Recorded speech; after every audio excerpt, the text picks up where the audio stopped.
At my baby's baptism, my dad announced he was becoming a father again, to my sister, and before you decide whether that sentence is a riddle or a punch in the throat, I should tell you I'm Elise, 31, a hospital social worker who spends her days untangling crises into plans, translating panic into paperwork and reminding people gently, stubbornly, that the worst thing that's ever happened to them is not the only sentence in their story. I am very good at absorbing chaos without dissolving, which is a nice talent for a job and an unfair expectation for a daughter. I thought I'd earned a quiet Sunday for my kid's baptism: white blanket, lukewarm coffee, my husband's terrible tie, a choir humming like a good secret. Instead, I got a family earthquake with a microphone. We had packed the church the way people pack hope, too tightly, with little fragile things tucked between bigger ones and a note to handle with care. My mother arranged roses on the font as if petals could fix our history. My husband, AVI, bounced our son Theo on his hip and whispered a running commentary in baby nonsense that made the godparents grin. The pews gleamed.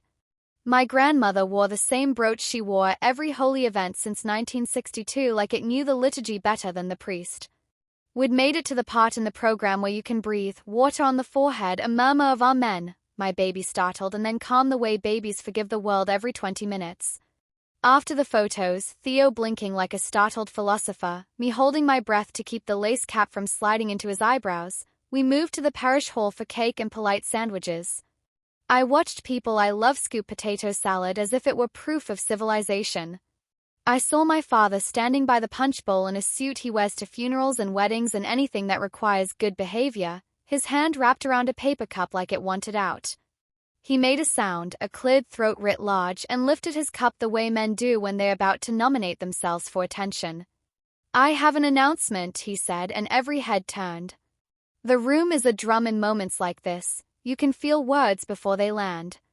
He smiled too wide, the showman grin he uses when he doesn't actually have a show, and said, I'm going to be a father again. Obligatory claps. A whoop from my cousin.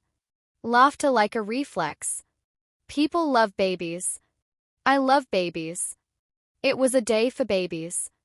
I looked around for his girlfriend, a woman he'd been seeing on and off for a year who preferred loud scarves and soft drama. She wasn't there. And then, because some men believe timing is a seasoning and not a responsibility, my father finished his sentence. To my daughter, he said. To our Jessa. Jessa is my sister. 24. Brilliant in the scattershot way of a meteor shower. She writes code like some people hum. She forgets to eat until 3 p.m. and then devours pasta standing at the sink. She calls me when her plants droop and pretends to listen.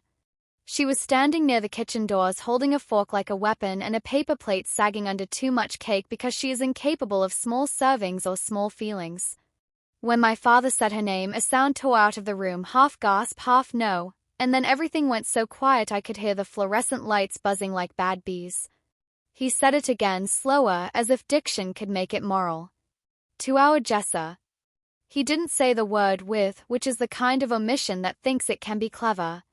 It didn't matter. The sentence arrived fully formed, hideous and whole. My brain didn't process it linearly. It tried on interpretations like bad sweaters. Did he mean he and Mom were adopting Jess's baby? Did he mean he felt fatherly toward her as she became a mother? Did he mean no? He meant the thing he meant. He stood there with a smile he had ironed flat and announced a miracle like a confession. I have trained my face to do neutral in rooms on fire. My face failed. I know because AVI squeezed my elbow just hard enough to make the present return and said my name the way you hold a kite string, firm, not panicked. I looked at Jessa. Her eyes were not pleading. They were vacant. A shutter down behind green glass. She moved her fork to the edge of her plate perfectly, like someone had told her once that polite girls keep their utensils tidy. She didn't speak. She didn't have to.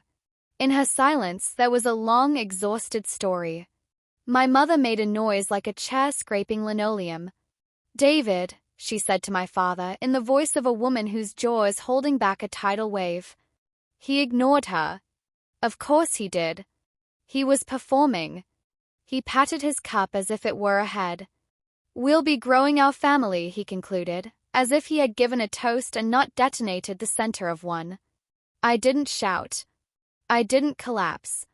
I walked. My feet knew the shortest route to Jessa long before the rest of me did. I set my plate down on a table that wobbled and steadied it because muscle memory is loyal. I took the fork gently from her hand because the universe isn't careful about where it leaves its sharp things. I said her name. She blinked slow.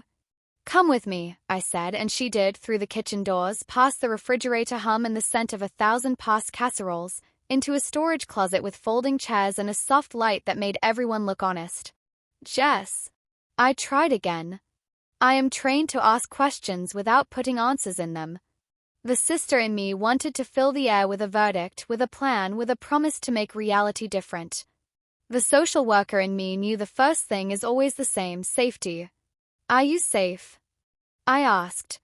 She pressed her palms to her eyes like goggles, then dropped them to her cheeks and left 2 red parentheses.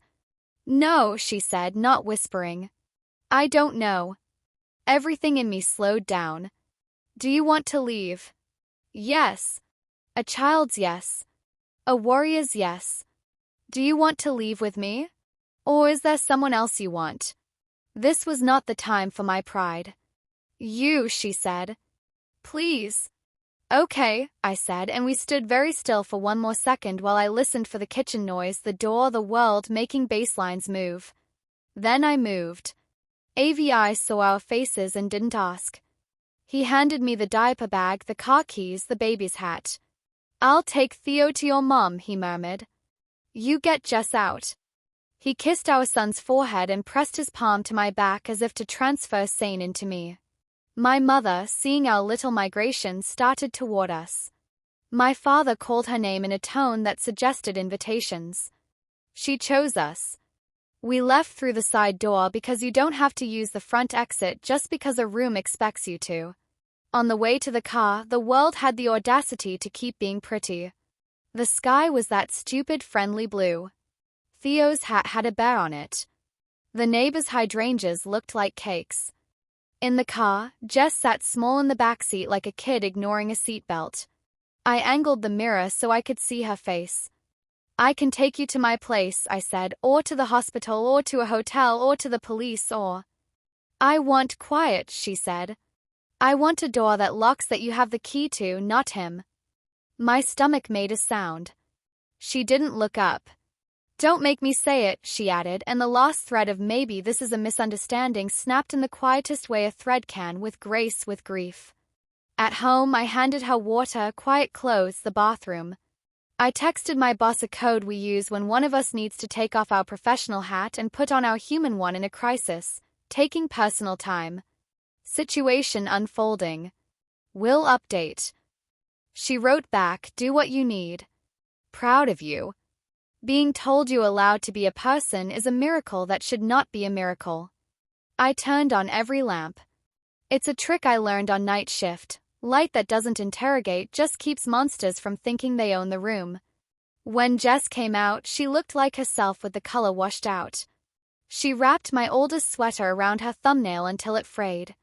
I sat across from her because beside is sometimes too close. "Is it okay if I ask you some questions?" I said. "You can say no to any of them." "Yes," she said. A little less small. "Are you pregnant?" "Yes." "Do you want to be?" She shook her head. I wanted to be someday with someone who wasn't him. I nodded slow. "Okay." I hate the word okay. It's a lie, a bridge, a placeholder. In that moment it was a ladder rung. "Did you feel like you could say no?"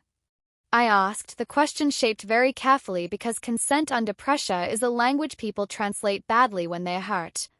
She looked at me like she wished she were a different species. "Sometimes I said no and he said I was being dramatic," she said. "Sometimes I didn't say anything because saying nothing felt safer than saying the wrong thing. Sometimes she didn't finish. She didn't have to. There are sentences our bodies finish for us by shaking. I offered options: doctor, emergency contraception consult, ultrasound, advocacy, reporting, legal. We decided together, like building a list in pencil. First, emergency exam, not because our timeline was clean but because medicine has a window and truth should be recorded while it's fresh enough to breathe. Second, a call to the sexual assault hotline, even though the word made her flinch because flinching doesn't make it untrue. Third, a protective order if she wanted one. Fourth, a plan for where she would sleep, for how long, with whom. Fifth, a bag packed with 2 days' worth of yours. I called my friend Tams, who is a nurse practitioner with forearms like safety and a voice like a blanket, and asked if she could meet us at the ER where she pulls favors without bragging. She asked 3 questions you ask people you love when the world is mean. Are you alone? Do you need me to call? Do you want food? I said yes, no soup. We left a note for AVI, who had taken Theo for a long walk and was in that exact second narrating trees. At the hospital, the fluorescent lights were ugly in the way all helpful things sometimes are. Tams met us at the door with a badge she shouldn't have used and a face that said she would be a witness and not a judge. The exam was clinical and kindness cold, sterile kits, questions that feel like rocks but are actually handrails, a nurse with practiced hands and eyes that understood how to look away and look right at you at the same time. Jess cried once, a dry sound that I wanted to cup. I held her ankle when she nodded that it was okay to hold her ankle. I watched professionals do a job I love and hate for existing. We called the hotline together in a small room that smelled like soap. The advocate on the phone didn't rush or force. She said the words, "This was not your fault," like she believed them, and left room for Jess to believe them later. She explained reporting options like a map and let Jess put pins where she could. We chose to report. Not because the law promises salvation. God knows I've sat in waiting rooms while women tell the truth to men who write in passive voice, but because this wasn't going to die cleanly in the dark. We told the officer what needed telling. He wrote alleged every 5th word like training demands, but he looked up and said to Jess, "You get to decide the pace," and I crossed his name off the list in my head labeled people I will loudly despise in the car. Back at my apartment, we made tea. We didn't talk about babies or endings or redemption arcs. We watched one episode of a cooking show where people make impossible desserts on a time limit because it was harmless to watch sugar have structure. She fell asleep on the couch with her mouth open the way she used to during road trips, a tiny snore that made my eyes sting. The fallout arrived in texts I didn't answer. My father, 3 messages in 30 minutes. You abducted your sister, then stopped poisoning her against me, then when silence did its work, I forgive you. That word landed like a cheap coin. My mother, where are you, then with you if you want, then I didn't know, and beneath the 3 words I believed and resented, a lifetime of the places you can sit in a house and still miss the center of it. AVI came home quiet, took Theo to his room, and then hugged me for a long time in the hallway where the light is soft and unremarkable. "I'm sorry," he said, and it was the right shape of sorry, not an apology for causing but a sorrow for the wait. He asked how he could help. We made a list. He started a pot of soup because men who don't reach for solutions like trophies are miracles we should name. I told my boss I'd be out for the week. She said, "I'll cover your caseload. You do the work only you can do." We love this phrase at the hospital, work only you can do, as if we're triaging purpose. It saved me from trying to do everything at once. Jess's decision came on a Tuesday with rain. She stood at the window tracing raindrops like data visualization, then turned and said, "I can't keep his secret." I nodded. "We won't," I said. "We'll also not let this be the only thing about you." She half smiled as if a face can try hope on for size. We got her a lawyer, not because we wanted to be combative but because language is a weapon and a shield and we needed someone who can handle both. We told our mother in person in my living room where the plants do not survive but try. She cried in a way that made me furious, big, messy, honest tears, because I wanted her to be an iceberg with a checklist. She kept saying I didn't know and we kept saying we know, and then she used the word protect, finally, in a sentence that had action in it. She moved out of the house. She filed. She told my father in front of the lawyer that he doesn't get to rewrite this. He called me names I don't keep. He tried to put the word consenting in a room that would not hold it. The law did what it does, slowly put pieces where they belong and left too many on the table. The family did what families do when a storm takes the roof. Some showed up with tops and casseroles. Some stood outside and yelled at the weather, which is a hobby disguised as virtue. My grandmother called and said, "I can't stop shaking," and I said, "Me either," and she said, "Then we'll shake together." My uncle sent a text that said, "I don't believe this," and I wrote back, "You don't have to believe it for it to be true," and then I muted the thread and went to the sink to wash a bowl because sometimes you need to hold a clean thing. I wish I could tell you we got a neat ending with a bow. We didn't. We got something better for a life, a string of days where Jessa stayed, then left for a little, then came back because my apartment's noise was better than her thoughts, then left again, then found a therapist who didn't write in metaphor, then took a leave from work with a boss who said, "Come back when your brain doesn't feel like a haunted house," then cooked an entire pan of lasagna at midnight because hunger is sometimes a decision, then slept. We made a ritual without fancy words. Every night at 9, if we were in the same apartment, we sat on the floor and wrote down 3 things. A true thing, a kind thing, a future thing. True, my father did something unforgivable. Kind, my body is mine. Future, I will have a morning where coffee tastes like coffee and not like questions. We didn't always get to 3. We kept the notebook anyway, like proof that we were still here. A month after the baptism that was an explosion, we had a different kind of blessing in a different kind of room. Not a church, a courthouse with bleached walls and a clock that sighed. Jess signed a protective order with a hand that didn't shake.